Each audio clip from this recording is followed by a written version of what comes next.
తదాస్తు దేవతలు తిరిగే సమయం. భారతీయ ధర్మ సందర్భంలో తదాస్తు దేవతలు అనే భావన చాలా ప్రాచుర్యం పొందింది. ఇవి దేవతలు ప్రత్యేకించి అపరతత్వ శక్తులు భూమిపై తిరుగుతూ మన మనోభావాలను, హక్కులను, సంకల్పాలను గమనించి వాటికి తదాస్తు అనే ముద్ర వేసే దేవతలుగా భావించబడ్డాయి. సాధారణంగా మనం మాట్లాడిన మాటలకు, మనలో వేసుకున్న సంకల్పాలకు వీరు మద్దతుగా ఉంటారు. ఈ విధంగా మనం మాట్లాడే ప్రతి మాటలో జాగ్రత్తగా ఉండాలని ధార్మిక గ్రంథాలు చెబుతున్నాయి. తదాస్తు దేవతల మహత్యం. పురాణ గాథల ప్రకారం తదాస్తు దేవతలు నిరంతరం భూమి మీద తిరుగుతూ ఉంటారు. అయితే కొన్ని ప్రత్యేక సమయాల్లో వీరు ఎక్కువ శక్తిగా ఉంటారని అంటారు.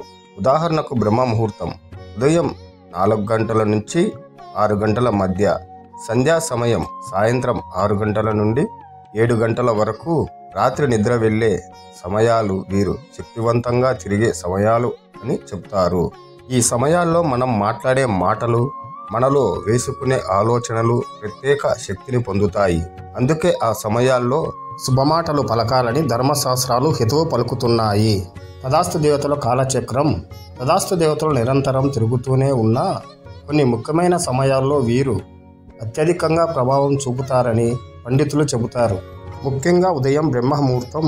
అది తెల్లవారుజామున 4 నుండి 6 మధ్య ఉంటుంది. ఈ సమయంలో మనసు ప్రశాంతంగా, చైతన్యంతో నిండి ఉంటుంది. ఈ సమయంలో అనుకూల ఆలోచనలు, మంత్రోచ్చారణ, ధ్యానం చేయడం ఎంతో శ్రేయస్కరం. సంధ్యా సమయం సాయంత్రం సూర్యాస్తమయం సమయంలో తదాస్తు దేవతలు అత్యధిక శక్తితో తిరుగుతూ ఉంటారు. అటువంటి సమయంలో మనం మాట్లాడే మాటలు మరింత ప్రభావం చూపుతాయి. అందుకే శుభవాక్యాలు పలకడం, ప్రార్థనలు చేయడం ఉత్తమంగా చెప్పబడింది. అమావాస్య మరియు పౌర్ణమి రాత్రులు. ఈ రాత్రుల్లో తదాస్తు దేవతలు శక్తి ఎక్కువగా ఉంటుందని భావిస్తారు.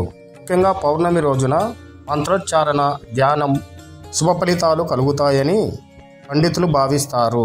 ఉత్సవాలు, పర్వదినాలు, మకర సంక్రాంతి, దీపావళి, మహాశివరాత్రి, గురు పౌర్ణమి వంటి పవిత్ర దినాలలో తదాస్తు దేవతల అత్యంత ప్రభావితంగా ఉంటారు. ఈ రోజుల్లో మంచి సంకల్పాలు చేస్తే అవి త్వరగా ఫలిస్తాయి. తదాస్తు దేవతలను ప్రేరేపించే ఆచరణలు. శుభకార్యాలు పలకడం, నేను ఆరోగ్యంగా ఉంటాను, నా జీవితంలో శ్రేయస్సు పెరుగుతుంది వంటి మాటలు పలకడం వల్ల తదాస్తు దేవతలు వాటిని మంజూరు చేస్తారు. నా దశ బాగలేదు, నా అదృష్టం మంచిది కాదు అనే మాటలు మాట్లాడటం తదాస్తు దేవతలకు అనుకూలంగా మారుతుంది.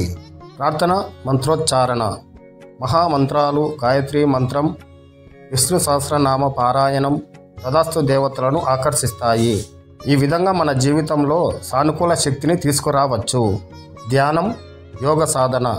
రోజు కనీసం 15 నుండి 15 నిమిషాల ధ్యానం చేయడం, ప్రాణాయామం చేయడం తదాస్తు దేవతలను ఆకర్షించడానికి సహాయపడుతుంది.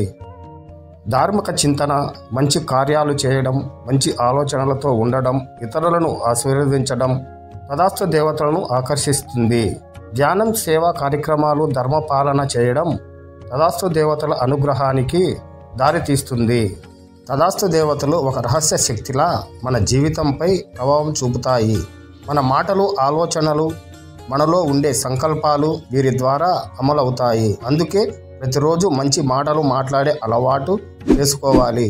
ముఖ్యంగా తదాస్తు దేవతలు తిరిగే ప్రత్యేక సమయాల్లో శుభభావనలతో, మంచి సంకల్పాలతో ఉండటం ద్వారా మన జీవితం సానుకూల మార్గంలో కొనసాగుతుంది. సదా శుభభావనలు కలిగి ఉండి తదాస్తు దేవతల అనుగ్రహం పొందుదాం.